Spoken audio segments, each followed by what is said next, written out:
उत्पत्ति अध्याय 1। आरंभ में परमेश्वर ने सारे संसार को बनाया।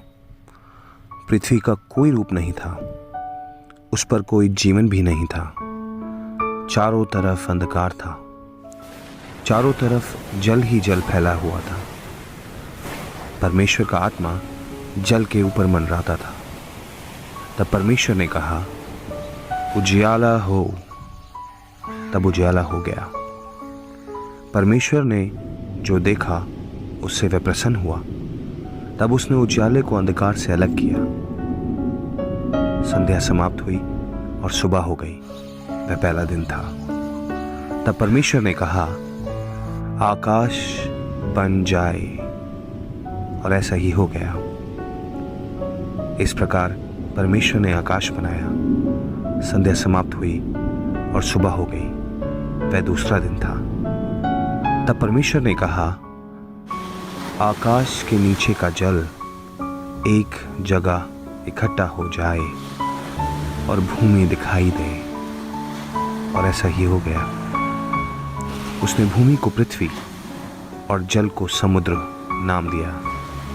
इससे परमेश्वर प्रसन्न हुआ।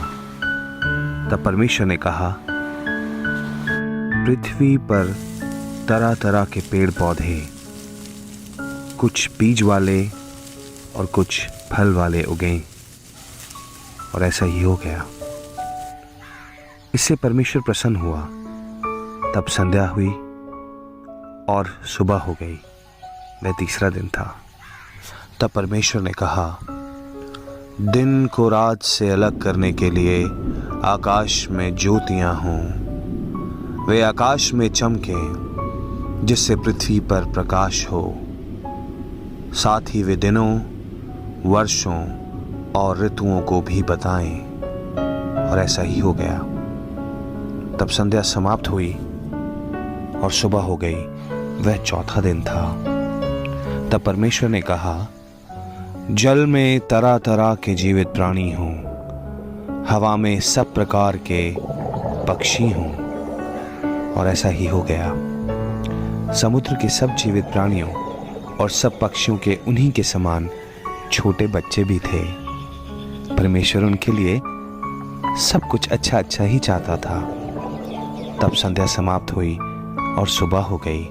वह पांचवा दिन था। इस प्रकार परमेश्वर ने सब प्रकार के जानवर बनाए और वह प्रसन्न हुआ। तब परमेश्वर ने कहा, अब हम मनुष्य को बनाएं, वे हमारे समान होंगे। वे मछलियों और पक्षियों पर अधिकार रखेंगे। वे बड़े और छोटे जानवरों पर भी, जो पालतू और जंगली हैं, अधिकार रखेंगे। इस प्रकार परमेश्वर ने अपनी समानता में मनुष्य को बनाया। उसने उन्हें पुरुष और स्त्री करके बनाया। उसने उन्हें आशीष दी और कहा, तुम्हारी बहुत संतान हो।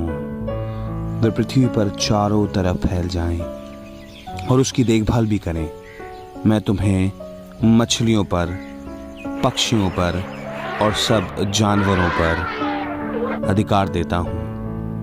मैं तुम्हें खाने के लिए सब प्रकार के बीज और फल देता हूँ। सब जानवरों और पक्षियों के खाने के लिए घास और पौधे होंगे, और ऐसा ही हो गया। परमेश्वर ने जो कुछ बनाया था सबको देखा और वह बहुत प्रसन्न हुआ। तब संध्या समाप्त हुई और सुबह हो गई। यह छठवां दिन था। इस प्रकार संसार का बनाना समाप्त हुआ। सातवें दिन तक परमेश्वर ने सब कुछ बनाकर पूरा कर लिया। तब उसने विश्राम किया। सातवें दिन को परमेश्वर ने विशेष दिन और विश्राम का दिन ठहराया। अदन की वाटिका। उत्पत्ति अध्याय 2। तब प्रभु परमेश्वर ने अदन नामक स्थान पर एक वाटिका लगाई। वहां आदम को, जिसे उसने रचा था, रखा। उसने सब प्रकार के सुंदर फलों के वृक्ष भी बनाए। वाटिका के बीचों बीच 2 वृक्ष थे, वह वृक्ष जो जीवन देता है और वह वृक्ष जो मनुष्य को भले और बुरे ज्ञान पाने में सहायता करता है। तब प्रभु परमेश्वर ने अदन की वाटिका की देखभाल करने के लिए आदम को वहां रख दिया। उसने उससे कहा, तू वाटिका के किसी भी वृक्ष के फल को खा सकता है, परंतु भले और बुरे का ज्ञान पाने में सहायता करने वाले वृक्ष का फल तू ना खाना। यदि तू खाएगा तो निश्चय मर जाएगा। कैसे सब कुछ बिगड़ गया। प्रथम मनुष्य ने परमेश्वर की आज्ञा का उल्लंघन किया। उत्पत्ति अध्याय 3। यह कहानी प्रथम मनुष्य आदम और उसकी पत्नी हवा की है। यह उस प्रश्न का उत्तर देती है जो बहुत से लोग पूछते हैं, यदि परमेश्वर ने सब कुछ अच्छा बनाया तो फिर संसार में बुराई क्यों है। परमेश्वर आदम और हवा को और हमें भी प्रसन्न देखना चाहता है। सच्ची प्रसन्नता उन्हीं के लिए है जो परमेश्वर की आज्ञा का पालन करते हैं। अब सांप परमेश्वर द्वारा बनाए गए सभी जानवरों में सबसे चालाक था। सांप ने स्त्री से पूछा, क्या परमेश्वर ने सचमुच कहा है कि इस वाटिका के किसी भी वृक्ष का फल तुम ना खाना? स्त्री ने उत्तर दिया, हम वाटिका के किसी भी वृक्ष का फल खा सकते हैं, परंतु जो वृक्ष बीच में है उसमें से नहीं खा सकते। परमेश्वर ने हमसे कहा है कि ना तो उसके फल को खाना और ना ही उसे छूना। यदि हम ऐसा करेंगे तो हम मर जाएंगे। सांप ने उत्तर दिया, यह सच नहीं, तुम नहीं मरोगे। परमेश्वर ने यह इसलिए कहा है क्योंकि वह जानता है कि तुम जब वह फल खाओगे तो तुम परमेश्वर के समान हो जाओगे।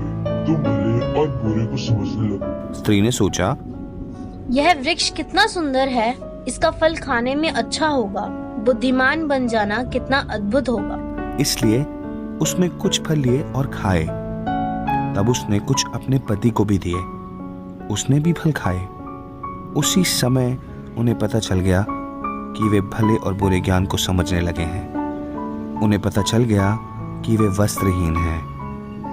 तब उन्होंने अपने आप को अंजीर के पत्ते जोड़कर ढांप लिया। संध्या के समय उन्होंने प्रभु परमेश्वर की वाटिका में घूमने की आवाज सुनी। उससे बचने के लिए वे पेड़ों के बीच में जा छुपे, परंतु प्रभु परमेश्वर ने आदम को आवाज देकर बुलाया, आदम तू कहाँ है? उसने कहा, मैंने वाटिका में तेरे चलने की आवाज सुनी। मैं डर गया था और तुझसे छिप गया क्योंकि मैं वस्त्रहीन था। परमेश्वर ने पूछा, किसने तुझे बताया कि तू नंगा है? क्या तूने वह फल खाया जिसे खाने के लिए मैंने मना किया था? आदम ने कहा, जिस स्त्री को तूने मेरे साथ रहने को दिया है उसने ये फल मुझे दिया और मैंने खाया। प्रभु परमेश्वर ने स्त्री से कहा, तूने ऐसा क्यों किया?